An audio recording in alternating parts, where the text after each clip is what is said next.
Assalamualaikum warahmatullahi wabarakatuh. Perkenalkan, nama saya Muhammad Bayazwan dengan NIM E1E02111.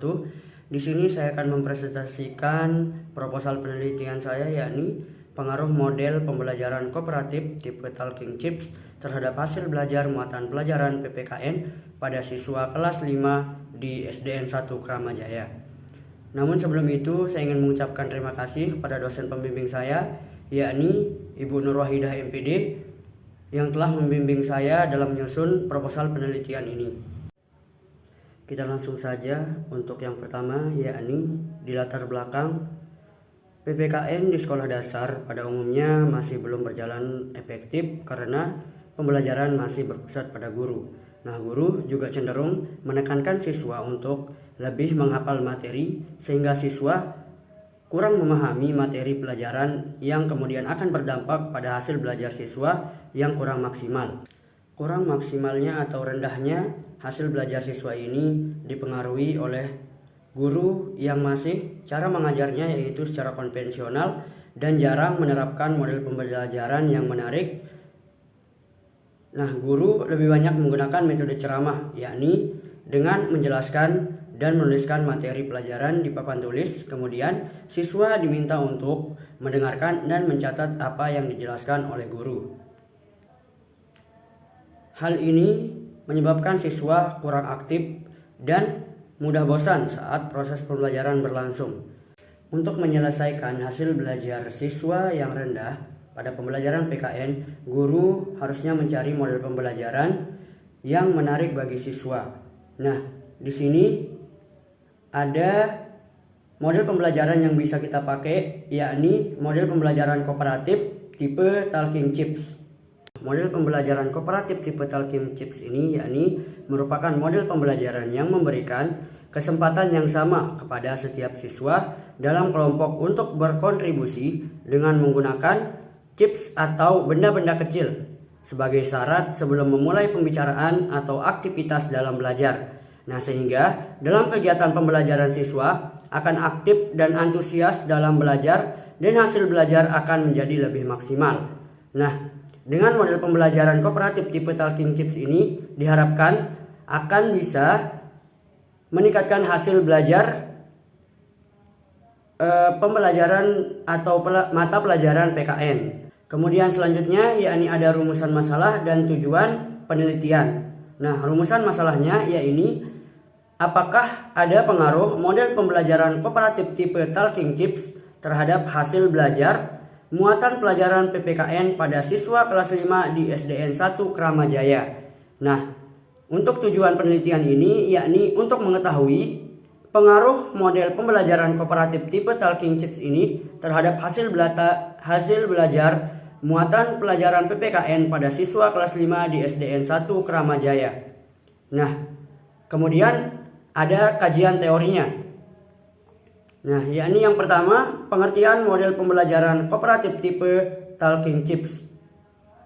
Nah, dari beberapa pendapat dapat saya simpulkan bahwa model pembelajaran kooperatif tipe Talking Chips ini ialah model pembelajaran yang dilakukan secara berkelompok, yang dimana memberikan kesempatan kepada siswa untuk mengemukakan pendapatnya menggunakan chips yang berupa benda-benda kecil seperti kancing, koin, stik es krim, kartu, dan lain-lainnya. Nah, ini akan digunakan sebagai tiket untuk berdiskusi dalam kelompok agar tercapai penguasaan materinya. Nah, langkah-langkah untuk model pembelajaran kooperatif tipe Talking Chips ini ialah, menurut Huda tahun 2012, prosedur model pembelajaran kooperatif tipe Talking Chips ini yakni yang pertama, guru akan menyiapkan kotak yang berisi kancing-kancing atau benda-benda kecil atau bisa kita sebut chips. Nah, kemudian sebelum memulai pembelajaran, setiap siswa diberikan 2 atau 3 buah kancing. Jumlah kancing bergantung dari sulit tidaknya tugas yang diberikan. Nah, kemudian setiap kali anggota selesai berbicara atau mengemukakan pendapatnya, dia harus menyerahkan salah satu kancingnya dan meletakkannya di meja kelompok. Nah, kemudian jika kancing yang dimiliki salah satu peserta didik telah habis, dia tidak boleh berbicara sama sekali sampai semua rekannya juga menghabiskan kancing mereka. Nah, dan kemudian untuk yang terakhir, jika semua kancing sudah habis, sedangkan tugas belum selesai, kelompok boleh mengambil kesempatan untuk membagi kancing lagi dan mengulangi prosedurnya kembali. Nah, kemudian selanjutnya yakni pengertian hasil belajar.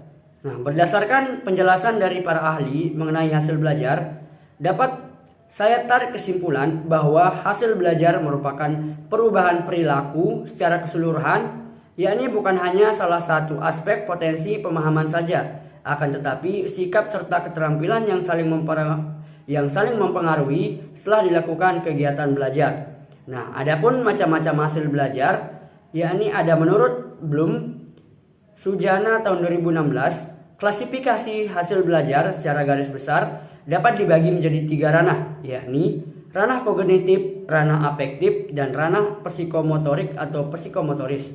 Nah, di sini pembagiannya yaitu untuk ranah kognitif, yakni hasil belajarnya, yakni bagian pengetahuan, pemahaman, penerapan, analisis, sintesis, dan evaluasi. Nah, kemudian ranah afektif ada penerimaan, partisipasi, penilaian sikap, organisasi, dan pembentukan pola hidup. Kemudian yang terakhir yakni ranah psikomotorik, yakni ada peniruan, manipulasi, ketepatan, penekanan, dan naturalisasi.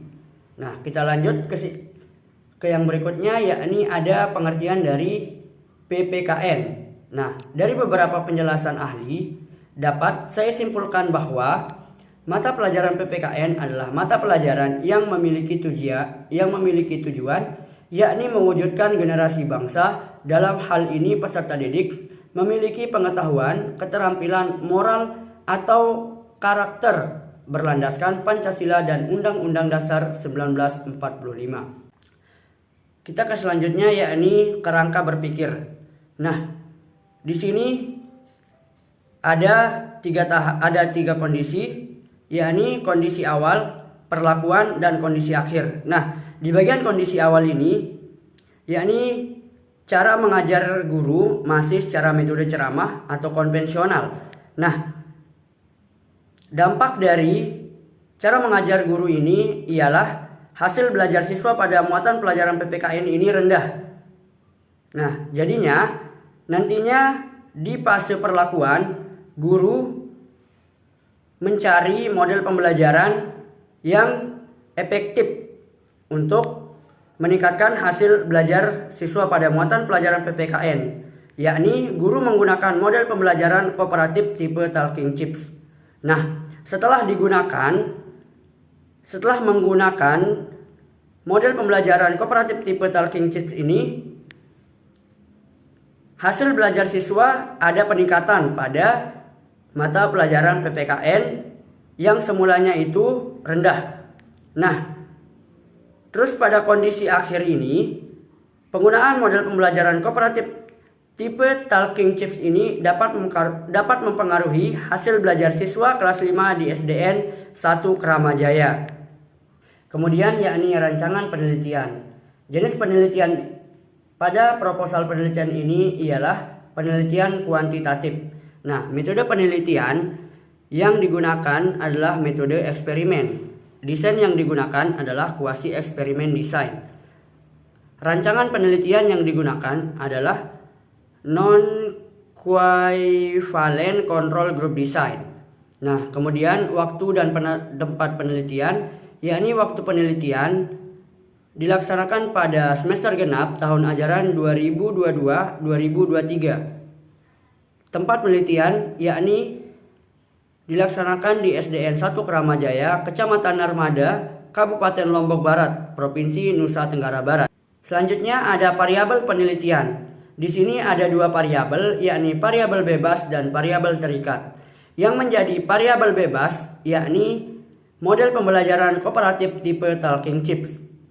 Dan yang menjadi variabel terikatnya yakni hasil belajar siswa pada muatan pelajaran PKN. atau PPKN. Kemudian ada populasi dan sampel. Nah, populasinya yakni seluruh peserta didik kelas 5 SDN 1 Kramajaya pada tahun ajaran 2022-2023 dengan jumlah 55 peserta didik. Nah, sampel yakni peserta didik kelas 5A dan 5B di SDN 1 Kramajaya pada tahun ajaran 2022-2023 dengan jumlah 55 peserta didik. Kemudian ada teknik pengumpulan data, yakni menggunakan tes dan observasi. Kemudian uji instrumen penelitian dengan validitas dan reliabilitas. Dan ada instrumen penelitian menggunakan lembar observasi aktivitas guru dan siswa. Dan juga tes pilihan ganda sebanyak 20 soal. Nah, kemudian teknik analisis data, yakni ada 3, uji normalitas, uji homogenitas, dan uji hipotesis. Nah, itu saja yang dapat saya sampaikan. Sekian dan terima kasih. Wassalamualaikum warahmatullahi wabarakatuh.